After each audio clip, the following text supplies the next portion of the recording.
धनिकार जी महापुरुषों बहुत ही सुंदर विषय टॉपिक है आपसे चर्चा करने का, साझा करने का। तो दास अपनी ये विचार आपसे साझा कर रहा है, तो निवेदन है कि आप इसको पूरा सुने और ध्यान से सुने। महापुरुषों, अक्सर ऐसा होता है कि हम अपने परिवार में साथ में बैठकर सिमरन करते हैं और सुबह शाम भी करते हैं, और महापुरुषों करना भी चाहिए। जितना अधिक से अधिक हो उतना हम इससे सिमरन कर सकते हैं। माता जी ने भी विचारों में स्पष्ट साफ कह दिया कि हम जितना सिमरन करते हैं उतना ही हमारी स्मृति बढ़ती है, हमारी जो भावना होती है वो और ज़्यादा बढ़ती है और हम इस निरंकार परमात्मा के और अधीन यानी कि उनके नज़दीक जाते हैं। इसमें हमें कोई अलग से टाइम की ज़रूरत नहीं होती, वो हम किसी समय भी उठते बैठते खाते पीते कभी भी चलते फिरते कहीं भी कर सकते हैं, कभी भी कर सकते हैं। सिमरन का जो महत्व है वो सीधा हमें सिमरन करने से निरंकार परमात्मा से जोड़ देता है। जिस प्रकार एक पंखा होता है और अगर हमें उसका आनंद लेना हो तो हम उसका कनेक्शन से पावर हाउस यानी कि बिजली कनेक्शन से कर देते हैं, और जैसे वो बिजली का कनेक्शन जुड़ जाता है तो बिजली आती है, लाइट आती है, तो वह पंखा चलने लगता है, हमें आनंद देता है, क्योंकि उसका जो कनेक्शन है वो पावर हाउस से हो गया है। ऐसे ही हमें सिमरन करने से हमारा जो कनेक्शन है पावर हाउस यानी कि परमात्मा से हो जाता है। हम जब भी सिमरन करते हैं तो हमारा कनेक्शन परमात्मा से जुड़ता है और हम परमात्मा के उसमें रहते हैं, पनाह में चरणों में रहते हैं। सीधा हमारा ये कनेक्शन जुड़ने से हमारा जो मन की भावना है वो परमात्मा तक पहुंचती है। लेकिन अक्सर कभी ऐसा भी हो जाता है कि हम ज़्यादा सिमरन करने से मन में अहंकार आ जाता है, सोचते हैं कि हमसे ज़्यादा अब कोई सिमरन करने वाला नहीं, हम प्रभु के बहुत अच्छे भक्त हैं, बहुत अच्छे शिष्य हैं, हमसे ज़्यादा कोई सिमरन नहीं करता। तो ये अहंकार हमें कहीं भक्ति में रुकावट डाल देता है। ये अहंकार ऐसा है जैसे लोहे को जंग लगने जैसा, जिसको ये अहंकार लग जाता है वो मिट ही जाता है, जैसे कि रावण मिट गया था। तो हमें इसका अहंकार कदापि नहीं होता। एक दास को एक कहानी याद आ रही है, एक सीख है उसके अंदर। तो महापुरुषों ऐसे ही एक नारद मुनि को भी सिमरन का अपने जो जाप करते थे उसका अहंकार हो गया था।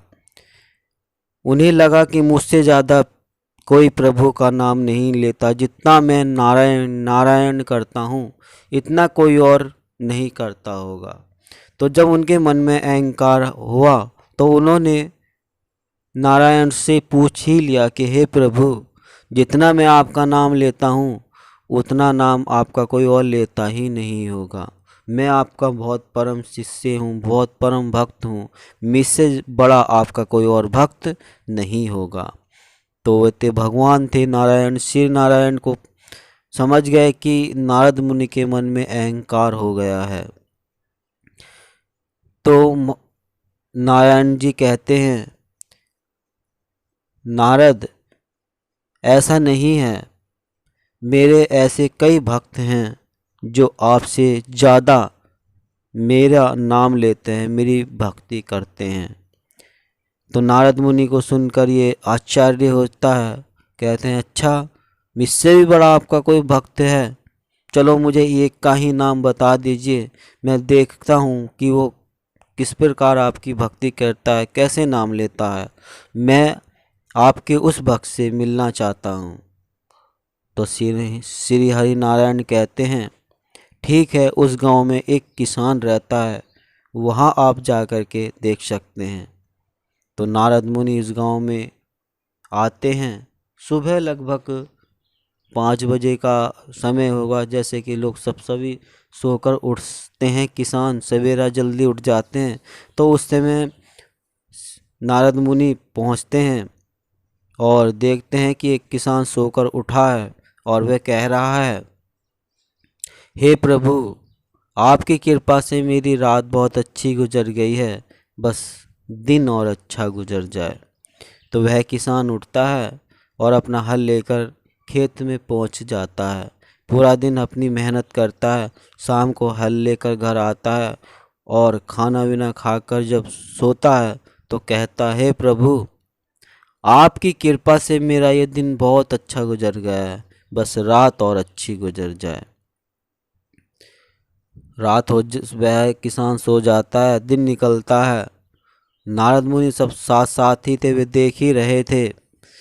तो किसान सुबह फिर उठता है और कहता है कि हे प्रभु, ये रात तो अच्छी गुजर गई है, बस दिन भी और अच्छा गुजर जाए। पूरा एक दिन बीत चुका था। तो महापुरुष देख रहे थे कि नारद मुनि सोचा कि मैं तो इतने प्रभु का नाम लेता हूँ, इसने सिर्फ 24 घंटे में यानी कि एक दिन में 2 ही बार नाम लिया है, सुबह को और शाम को सोते समय। ये मुझसे बड़ा भक्त कैसे हो सकता है?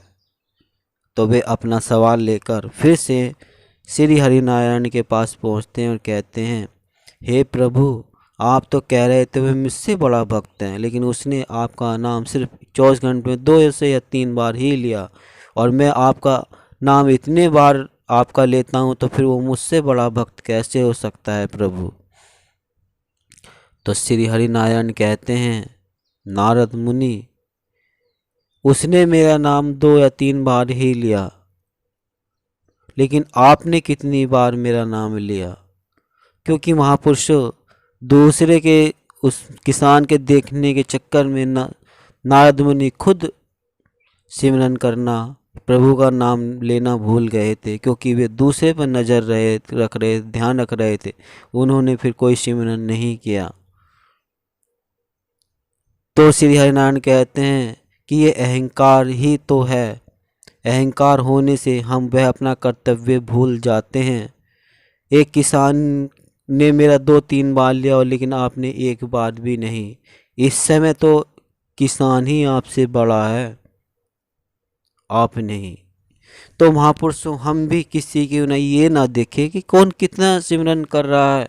अगर हम सिमरन करेंगे तो महापुरुषों, उसका फल भी तो स्वयं हमें ही मिलेगा, हमारे पड़ोसी को नहीं, रिश्तेदार को नहीं, सगे संबंधी को नहीं। अगर वो है करेगा तो फल उसको मिलेगा, और अगर हम सिमरन ज़्यादा कर रहे हैं, जितना कर रहे हैं, तो उसका फल भी हमें ही मिलेगा। हम किसी से तुलना ना करें कि वो हमसे कम करता है, वो हमसे ज़्यादा करता है और हम इतना सिमरन करते हैं। अहंकार नहीं लाना। दास ने पहले भी कहा था, फिर से कह रहा कि जो सिमरन है वह लोहे से जंग के माफिक है। जैसे लोहे को जंग खा जाता है, ऐसे ही इंसान को अहंकार। और आपने देखा है कि रावण हुए और भी जिन्हों को भी अहंकार ये लगा, उनका अस्तित्व ही मिट गया है।